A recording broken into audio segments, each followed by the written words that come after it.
Hi, we return to Genesis 12:10-20 today. After last video, we looked at the shape of the story in terms of its chiastic shape and how it echoes a number of Exodus passages, as well as the three wife-sister stories, this one in chapter 12, the one in chapter 20, and the other one in chapter 26. So having situated the story in its narrative context and its relationship with other texts, let's look in this video at what's actually going on and the choice Abram makes and the way scholars and other interpreters understand what's happening here. So to start with, on the right side of the screen, as we've been doing, we're following Joel Rosenberg's shaping of this entire Abraham-Sarah story. And as you can see, we're on the D part here, the first wife-sister story, which matches the second one there. And in terms of geography, last we saw that Abram and Sarai had migrated down to the south to the Negev this way. And so they're pointed this way, and when we start in verse 10, we hear there's a famine or a hunger in the land. They keep going the direction they're going to go. But as we're going to explore in a minute, very few scholars ask questions about that, concerned much more with what Abram tells Sarai to say in terms of being his sister, not his wife, and Pharaoh's response, but often skip completely over what I think is the central aspect of the whole section and a key theme in all of Genesis, which is, why is he going to Egypt at all when Yahweh has appeared to him in Canaan, as we saw last scene, and said, I give you this land? And as we'll see much later in Genesis, in chapter 34, Jacob, having been told specifically by Yahweh to return after he'd gone to the old country to visit his Uncle Laban and get a wife for himself, and actually he comes back with two wives, he was told to return to where he'd originally had the call, but instead he settles near the town of Shechem, and sadly and tragically, a tragedy results, which is that his one daughter gets raped by the local Shechemites. So what we see is a couple of instances of a pattern here, that if people make a bad choice, in this case going to Egypt, or in Jacob's case settling near a city which he should have known better, then you're left with only bad choices. So as we look at the way scholars try to interpret Abram's choice here, we have to ask, is the question of the choice after he's made the decision to go to Egypt what he should do, or is the question whether to go to Egypt or not, again, which very few scholars ask. So let's look at that question first before we dive into the story we're left with, which is the bad choices that Abram has.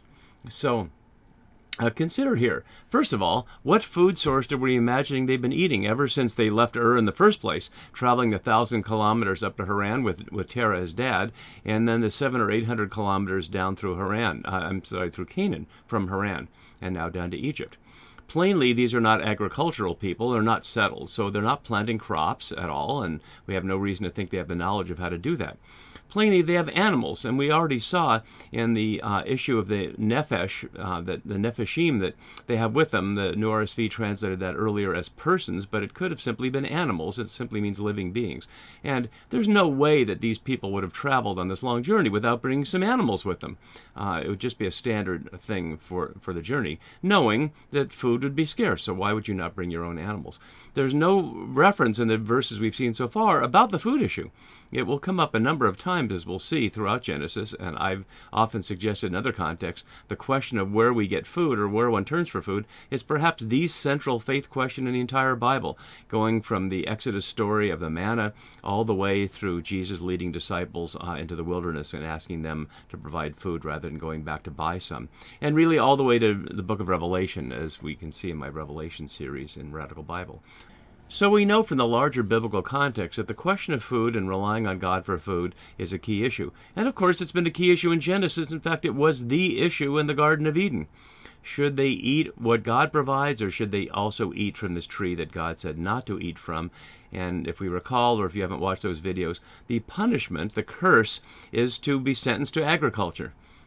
To fight with the earth for food by the sweat of his brow is what the Adam, the man, is told.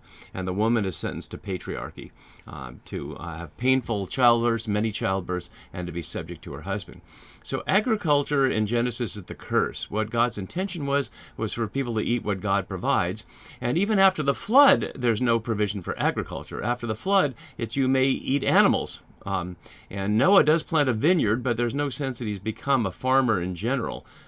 He's not eating the grapes, he's getting drunk on them. So throughout Genesis, and especially from the primeval history still echoing in our ears, the main issue is, does one rely on God for food directly, which is to say what the earth provides without human intervention, or does one rely on systems of power that try to control the earth, often as part of a patriarchal image of the earth as female? So just as women's fertility is controlled in empire and hierarchical systems of domination, so is the earth's fertility, from Egypt to Rome and in our modern era as we know.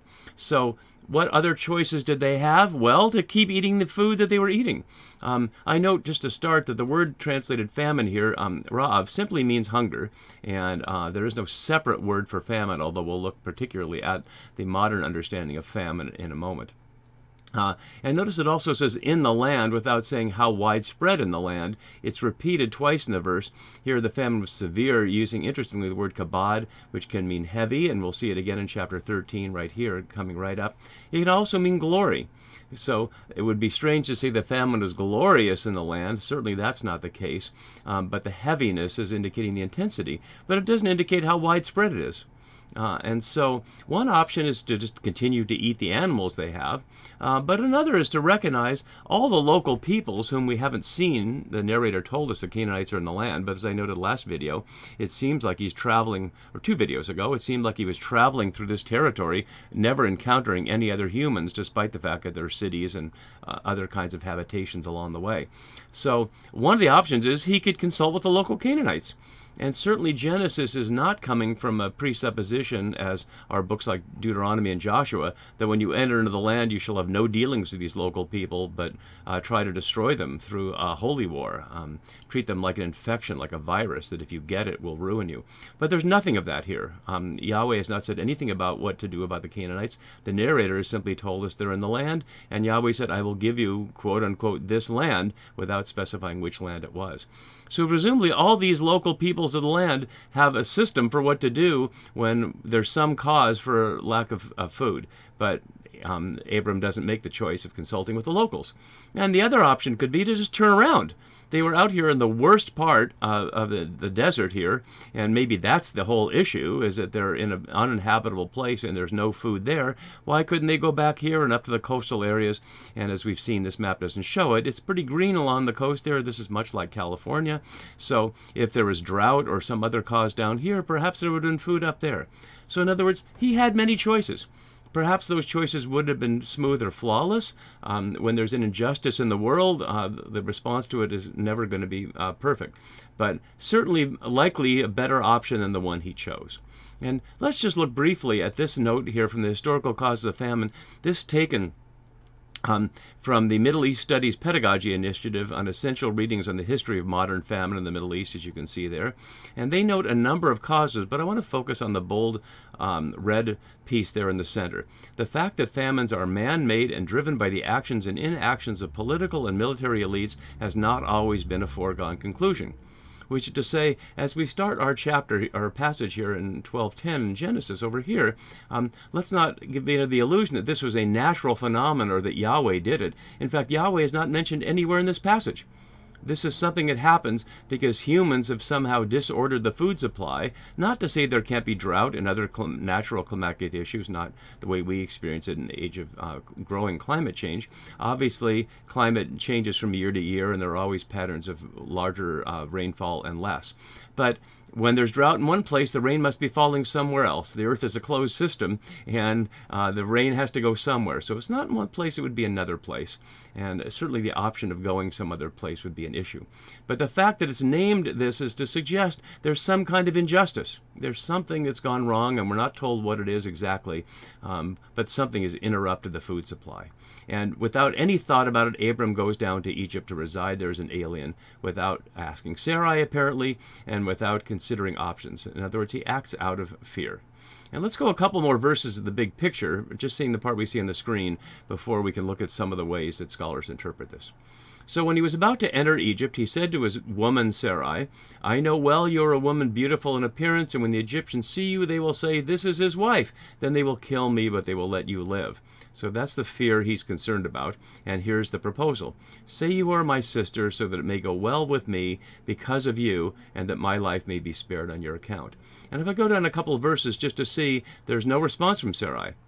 And a number of scholars treat that as her powerlessness, but I want to underscore that we're going to go a few chapters later, and Sarai is going to tell Abram what to do. So she's not completely powerless. She's just choosing to be silent here, as she's chosen to be silent when they left Haran on this journey in the first place. So let's look at some of the ranges of interpretation, and then we'll look more closely at the story. And there's quite a range of them. So from an older kind of scholarly look from Klaus Westermann, the ruse is the only weapon left for the powerless given over to the mighty.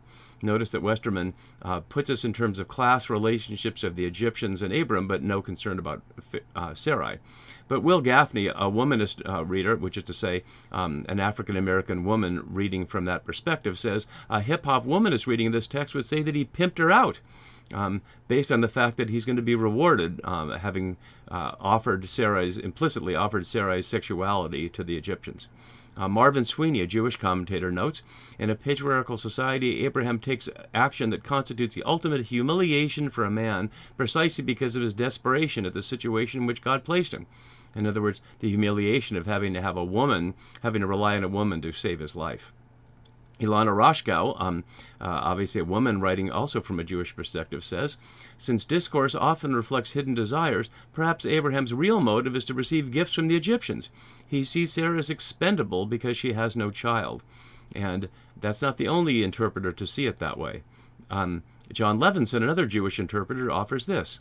A case might be made that having been commanded to enter the land and then promised it would be given to his descendants, he should not have abandoned it on his own initiative, or have feared that he would be put to death before his childlessness had come to an end. In other words, Levinson is echoing a little bit my initial concern that if he had trusted God's promises, he wouldn't have gone to Egypt in the first place. Hugh White, writing from a postmodernist perspective and paying attention to communication theory, notes, the scenario which Abram constructs for Sarai arises from his awareness of a fundamental cleavage between appearance and reality in Egyptian life. He instantly sees through the outer surface to the underlying dynamics of sexual desire which motivates it. Maybe, but that's White's view of it. From a man and a woman writing together, Dana Nolan Fuel and David Gunn, who've done a lot of work on the Hebrew Bible together, and they ask this, does Abram truly fear for his life, or does he see in Sarai the opportunity to increase his economic worth? He certainly uses his life as a means of persuading Sarai to go along with the ruse. How much is genuine anxiety and how much is rhetoric? And considering that, let's look at this one from the 12th and 13th century writer Ramban, a Jewish writer from the medieval period, quoted here by John Levinson, who notes, Abram committed a great sin inadvertently by leaving the land promised him and bringing his righteous wife to a stumbling block of sin in Egypt. So great a sin, and this is Levinson now, so great a sin that by the karmic process that Ramban saw operating the Torah, Abram's unintended sin caused the exile in Egypt that his descendants would later suffer. So Levinson putting Ramban's thing out there that Abram's action here caused the Exodus, radical view. Nahum Sarna, another Jewish scholar, also sees Abram negatively. It appears that Abram is motivated by a desire to overcome the obstacle that Sarai's barrenness presents to his chance to father a biological heir. He will remove her from the family. Abram is maneuvering to be rid of Sarai so that he can get another wife for himself. Another harsh view, but realistically expecting that once you've turned her over to the Egyptians, how would you ever get her back? And then finally, from a more positive view, Barry Eichler, who's an Assyriologist, notes, as her brother, Abram would be recognized as the protector and legal guardian whom one would approach to negotiate Sarai's marriage. Thus, based on evidence external to the narrative, which is to say evidence of Assyriological background, the reader can now appreciate the twofold purpose of Abram's ploy, the preservation of his life and the protection of his wife. Notice the wide range of views here, and I'm not going to say one of these is right and one of them is wrong. It's curious that some scholars will go so far as to say the real motive, the one that I, as a writer, see, but I think this text is so ambiguous and purposely so, like so much in Genesis, to get us to discuss it in various ways like this. So let's keep that range of views in mind and go back and look at some of the details that we see in the text itself as we go through. And I'll put the map back up here so we can envision that as we go. So as we saw here, the hunger. So Abram went down to Egypt here. Down to Egypt is going to anticipate other going down to Egypt here, especially in the Joseph story, as well as echoing it from the Exodus story. And we already saw many echoes of Exodus. To Egypt, to reside there as an alien. So notice what's being said here. He's going to settle there. As Wenham notes, it's striking that Abram is said to have gone to settle in Egypt so soon after he's promised this land. This is not just a shopping errand. This is not like Jacob sending his sons three generations later, the son 3 generations later, Jacob 2 generations later, to go buy food in Egypt when there's some kind of drought or famine in the land of Canaan. They're just going to spend silver and buy it. But he's suggesting residing there, which is plainly leaving Canaan and not relying on Canaan, much like the Israelites do after Moses calls them out of slavery in the Exodus story. Immediately they want to go back to the flesh pots of Egypt. So he's suggesting that they live there because the famine is so glorious or so heavy. So as we get here, when he was about to enter here, I note here from other commentators there are certain sexual overtones here, undertones. To enter can suggest entering a human body, female body, but it also has various meanings to draw near. So as they're getting near to Egypt down here, now he proposes this. Note that it's suggesting they were on their way to Egypt without him even saying what his plan was. Why would he want to say that right away? He said to his woman Sarah, I know well. And let's look at some of the details here. He says that knowing is yada, just like we saw in the Garden of Eden story, and to know good and evil, as well as the man knowing his wife in chapter 4. And we won't see it again, and it wasn't again until chapter 8, but later it'll be 57 times in Genesis. I know well, and this is a hinana, behold please, and there's several pleases here. We'll see another one in verse 13, and his behold will be matched by Pharaoh's behold at the other end of it in the chiastic parallel. So, behold, please, asking her politely, I know you're a woman beautiful in appearance. And just a personal aside, when I first began reading Genesis the scholarly way in my 30s, I thought, a 65-year-old woman beautiful in appearance, come on, this is just Abram, loving his wife. They're not going to be worried about that. But honestly, now that I'm 68, my wife is 69, and I think my wife was so beautiful I can hardly stand it sometimes, I understand this story a little more literally than I might have otherwise. So, beautiful in appearance, and when the Egyptians see you, but literally it will happen. He's predicting something will happen. Notice he's speaking directly of the Egyptians, not of Pharaoh here. So he's saying something about the Egyptians, like as if he knows Egyptians. Is this based on empire, or is this based on ethnicity? Is he saying, you know how those people are? But what would he know about Egyptians, having grown up in Ur? Egypt is a long way away, and in the exile, Egypt's power was certainly not spread that far, was never spread that far.